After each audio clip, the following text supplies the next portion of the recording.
India TV, आपकी आवाज।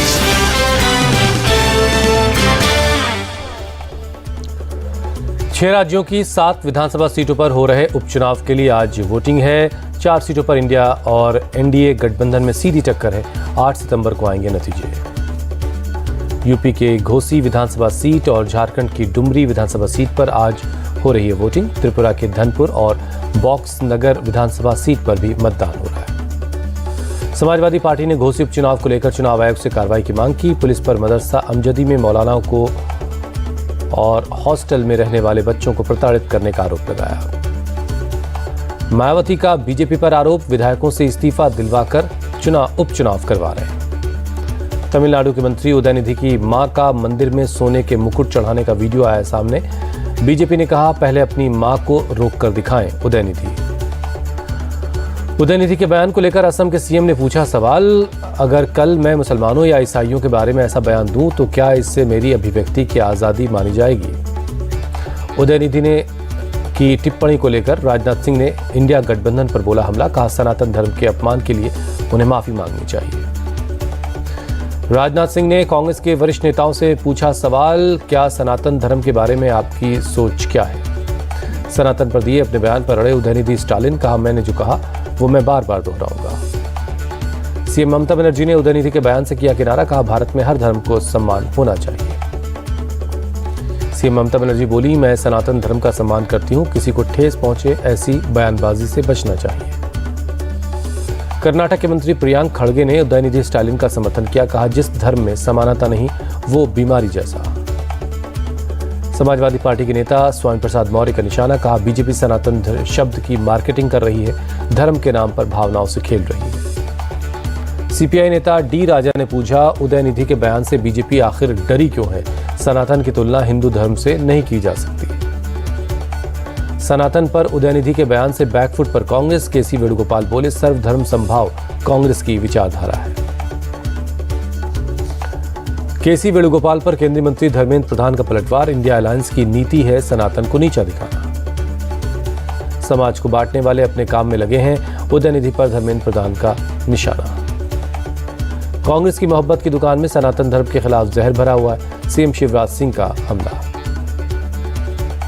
उदयनिधि पर एमपी के गृह मंत्री की तीखी टिप्पणी। बोले, किसी और धर्म के बारे में कहा होता तो सिर तन से जुदा हो जाता। उदयनिधि के बयान का हिंदू देंगे जवाब, केंद्रीय मंत्री गिरिराज सिंह का पलटवार। अपने बयान पर देश से माफी मांगे उदयनिधि स्टालिन। रक्षा मंत्री राजनाथ सिंह की मांग। केंद्रीय मंत्री प्रहलाद पटेल का आरोप, सनातन और हिंदुओं पर जब भी हमले होते हैं कांग्रेस और विपक्ष के लोग मौन रहते हैं। बीजेपी नेता कपिल मिश्रा का अटैक, सनातन पर हमला करना इंडिया गठबंधन का एजेंडा। कांग्रेस नेता करण सिंह ने जताई आपत्ति। कहा, सनातन पर ऐसी टिप्पणी बिल्कुल बर्दाश्त नहीं। उदयनिधि पर बरसे केंद्रीय मंत्री अश्विनी कुमार चौबे। कहा, सनातन संस्कृति का अपमान नहीं सहेगा हिंदुस्तान। रविशंकर प्रसाद ने इंडिया गठबंधन के नेताओं की चुप्पी पर उठाया सवाल। कहा, उदयनिधि पर राहुल खड़गे नीतीश की चुप्पी शर्मनाक है। जेडीयू नेता उदयनिधि के बयान को खारिज कर रहे हैं। केसी त्यागी बोले, किसी भी धर्म पर ऐसी टिप्पणी निंदनीय है। उदयनिधि के बयान पर भड़के बाबा बागेश्वर। कहा, स्टालिन ने सनातनियों को चोट पहुंचाई। उदयनिधि के बयान के विरोध में उतरी बीजेपी। दिल्ली में तमिलनाडु हाउस के बाहर प्रदर्शन किया। महाराष्ट्र के कोल्हापुर में सकल मराठा समाज की तरफ से आज बंद का ऐलान है। जालना में हुए लाठीचार्ज का कर रहे हैं विरोध। सकल मराठा समाज की 3 मांगे हैं। जालना के तत्कालीन एसपी का सस्पेंशन हो, गृहमंत्री फडणवीस इस्तीफा दें और मराठा आरक्षण दिया जाए। महाराष्ट्र के संभाजीनगर और जालना में तनाव का माहौल है। मराठा आरक्षण के लिए धरने पर बैठे नेता आज से अनशन शुरू करेंगे। मराठा नेता मनोज जारंगे पाटिल ने सरकार को दिया अल्टीमेटम। आज से पानी पीना बंद करने वाले हैं। महाराष्ट्र के सीएम एकनाथ शिंदे ने की हाई लेवल मीटिंग। कहा, सरकार मराठा आरक्षण से जुड़े मुद्दों को सुलझाने के लिए गंभीर है। आंदोलन की आड़ में कुछ लोग महाराष्ट्र का माहौल खराब करने में लगे। एकनाथ शिंदे का विपक्ष पर निशाना। देवेंद्र फडणवीस का उद्धव ठाकरे से सवाल। कहा, जब आपकी सरकार थी तो अध्यादेश क्यों नहीं निकाले? जालना लाठीचार्ज पर फडणवीस की सफाई। कहा, सरकार ने लाठीचार्ज का आदेश नहीं दिया, झूठा नैरेटिव सेट किया जा रहा है। फडणवीस के बयान पर उद्धव ठाकरे का पलटवार। अगर लाठीचार्ज का आदेश नहीं दिया तो मतलब ये हुआ कि प्रशासन पर आपका कंट्रोल नहीं है। शिंदे सरकार पर बरसे उद्धव ठाकरे, शांति से आंदोलन कर रहे लोगों पर लाठीचार्ज क्यों किया गया? पंकजा मुंडे ने जालना में हुई घटना पर जताया दुख, बोली इस मामले की निष्पक्ष जांच होनी चाहिए। एनसीपी अध्यक्ष शरद पवार का आज जलगांव का दौरा है, दोपहर 12 बजे करेंगे प्रेस कॉन्फ्रेंस। इंडिया गठबंधन के नेताओं की आज मल्लिकार्जुन खड़गे के घर पर बैठक है। संसद के आने वाले विशेष सत्र के लिए रणनीति बनाएंगे विपक्ष के नेता। विपक्षी गठबंधन इंडिया की कैंपेन कमेटी की बैठक है आज, लोकसभा चुनाव को लेकर बनेगी रणनीति। आज कांग्रेस संसदीय रणनीति ग्रुप की बैठक होगी। कांग्रेस संसदीय दल की अध्यक्ष सोनिया गांधी करेंगी अगुवाई। 2024 के लिए कांग्रेस ने इलेक्शन कमेटी का गठन किया, खड़गे के साथ सोनिया राहुल टीम में शामिल। कांग्रेस नेता राहुल गांधी आज यूरोप के लिए रवाना होंगे। अपने दौरे के दौरान ब्रसेल्स में यूरोपियन पार्लियामेंटेरियन से मुलाकात करेंगे। इस सफर के दौरान फ्रांस के पार्लियामेंटेरियन से भी मिलेंगे राहुल गांधी। भारतीय मूल के लोगों के साथ भी एक कार्यक्रम है। पीएम मोदी से आज दिल्ली में मुलाकात करेंगे सीएम योगी। राम मंदिर के लोकार्पण के लिए दे सकते हैं न्योता। उत्तराखंड विधानसभा का मानसून सत्र आज से होगा शुरू। पहले दिन सदन में पेश होगा अनुपूरक बजट। आज फिर मध्य प्रदेश के दौरे पर जाएंगे गृहमंत्री अमित शाह। मंडला और श्योपुर में जन आशीर्वाद यात्रा को दिखाएंगे हरी झंडी। भोपाल में जन आशीर्वाद यात्रा में ना बुलाने पर उमा भारती नाराज, कहा पता नहीं सरकार बनने के बाद पूछेंगे भी या नहीं। उमा भारती को न बुलाने पर रणदीप सुरजेवाला का तंज, कहा अपने नेताओं को अपमानित करना बीजेपी की पुरानी आदत है। नीमच में रेल मंत्री अश्विनी वैष्णव का कांग्रेस पर हमला, बोले 10 साल पहले दिल्ली में जब कांग्रेस की सरकार थी तब रेलवे ही नहीं बल्कि हर क्षेत्र में मध्य प्रदेश के साथ सौतेला व्यवहार किया गया। बागेश्वर धाम के पीठाधीश्वर पंडित धीरेन्द्र शास्त्री ने अनस को चुनौती दी, कहा हम बरेली आएंगे और वहीं से तुम्हारा हिसाब करेंगे। हाफिजगंज के रहने वाले अनस ने दी थी बाबा बागेश्वर को जान से मारने की धमकी। सोशल मीडिया पर पोस्ट किया था भड़काऊ पोस्ट। बाबा बागेश्वर ने दिया अनस को जवाब, कहा अगर तुम्हारे हाथों में हमारी मौत लिखी भी है तो हमें सहज स्वीकार है। हिंदू संगठन के कार्यकर्ताओं ने धमकी को ट्वीट कर कार्रवाई की मांग की। पुलिस ने अनस को गिरफ्तार कर लिया है। छिंदवाड़ा में बाबा बागेश्वर के बाद अब पंडित प्रदीप मिश्रा सुनाएंगे शिव पुराण। आज से 9 सितंबर तक होगा कथा का आयोजन।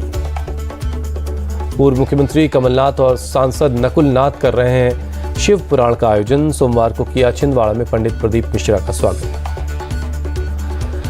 दिल्ली में G20 समिट की तैयारियां पूरी हुई। प्रगति मैदान की सजावट को देखने के लिए पहुंच रहे हैं लोग। रंग बिरंगी रोशनी से जगमगा रहा है प्रगति मैदान। लोग इसे तस्वीरों में कैद करके एक यादगार लम्हा संजो रहे हैं। दिल्ली पुलिस ने कड़ी किए सुरक्षा के इंतजाम। प्रगति मैदान के भारत मंडपम में होगा सम्मेलन। दिल्ली में G20 शिखर सम्मेलन को लेकर आखिरी चरण में है तैयारियां। पालम हवाई अड्डे को भी सजाया गया है। सूरत में 5 करोड़ रुपए से ज्यादा कीमत के हीरे की लूट के आरोपी 3 घंटे के अंदर पकड़ लिए गए। हीरो के बैग के अलावा 2 तमंचा और एक कारतूस भी बरामद हुआ है। हीरे की लूट की घटना से शहर में मची अफरा तफरी। कार से आए 5 लुटेरों ने कुरियर सर्विस के कर्मचारियों को गन पॉइंट पर लेकर वारदात को अंजाम दिया। जिस थैले में हीरे रखे थे उसमें जीपीएस लगा हुआ था। पुलिस ने जीपीएस ट्रैकर के जरिए बदमाशों को जल्दी दबोच लिया। सवाई माधोपुर में मुहर्रम के 40वें दिन निकाले जा रहे ताजिए जुलूस के दौरान हादसा हुआ। बेकाबू पिकअप ने लोगों को टक्कर मार दी। 7 लोग जख्मी हैं। हादसे के बाद लोगों ने जमकर हंगामा किया। नाराज लोगों ने पुराने शहर में बाजार को बंद करवा दिया। जामा मस्जिद के पास लगाया जाम। खबर मिलने के बाद मौके पर पहुंचा पुलिस प्रशासन। काफी मशक्कत के बाद हालात को संभाला गया। हिरासत में लिया गया पिकअप का ड्राइवर। हादसे के वक्त नशे में था ड्राइवर। दिल्ली में सितंबर के महीने में टूटा गर्मी का रिकॉर्ड। सोमवार को सामान्य से 6 डिग्री ज्यादा 40.1 दर्ज किया गया तापमान। दिल्ली में 1938 के सितंबर में 40.6 डिग्री तक गया था तापमान। वेस्टर्न डिस्टर्बेंस की वजह से तापमान बढ़ा है। दिल्ली में 6 सितंबर से मौसम में बदलाव की अनुमान है। हल्की बूंदाबांदी हो सकती है। 35 डिग्री के आसपास रह सकता है तापमान। ओडिशा के ज्यादातर इलाकों में अगले 24 घंटे में मध्यम बारिश होने की संभावना है। कुछ जगहों पर तेज बारिश हो सकती है।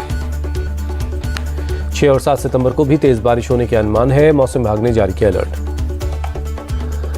वाराणसी में अचानक बदला मौसम का मिजाज। कल कई इलाकों में तेज बारिश हुई। बारिश से लोगों को गर्मी से राहत मिली है। सड़क यातायात हुआ प्रभावित। जयपुर में महारानी महाविद्यालय में संवाद कार्यक्रम हुआ। उपराष्ट्रपति जगदीप धनखड़ ने छात्राओं से बात की। उपराष्ट्रपति जगदीप धनखड़ बोले, वो दिन दूर नहीं जब भारत में संसद और राज्य विधानसभाओं में महिलाओं को उनकी उचित भागीदारी मिलेगी। गणेश चतुर्थी से पहले हैदराबाद की बाजारों में बढ़ी रौनक। भगवान गणेश की मूर्तियों से सजी हैं दुकानें। अलग अलग तरह की मूर्तियों की बढ़ी डिमांड, खरीदारों की उमड़ रही है भीड़। पनामा के कोलोन शहर में नेशनल फुटबॉल खिलाड़ी की हत्या, एक शख्स की अंधाधुंध फायरिंग में जान गई। स्थानीय पुलिस के मुताबिक एक संदिग्ध शख्स को गिरफ्तार किया गया। हमले में 7 लोग जख्मी हुए। स्पेन के दक्षिणी मैड्रिड में बाढ़ ने मचाई तबाही। सिविल गार्ड ने एक महिला का शव बरामद किया। मैड्रिड में अचानक आई बाढ़ से तबाही हुई है। वीडियो में दिख रहा है तबाही का मंजर। ग्रीस में एथेंस की तरफ फैल रही जंगलों की आग को बुझाने में जुटे फायर फाइटर्स। 17 दिनों से लगातार आग बढ़ती जा रही है। फ्रांस के 18 फायर फाइटर्स के साथ 70 फायर फाइटर्स भी आग पर काबू पाने में लगे हैं। हेलीकॉप्टर की मदद से जंगल पर पानी का छिड़काव किया जा रहा है।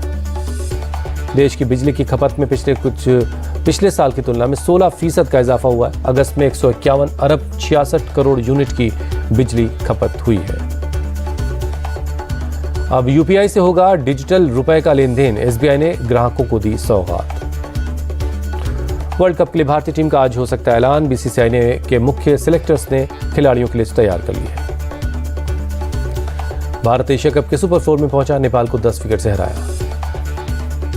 बारिश से बाधित मैच में भारत को डीएलएस मेथड से 23 ओवर में 145 रनों का लक्ष्य मिला।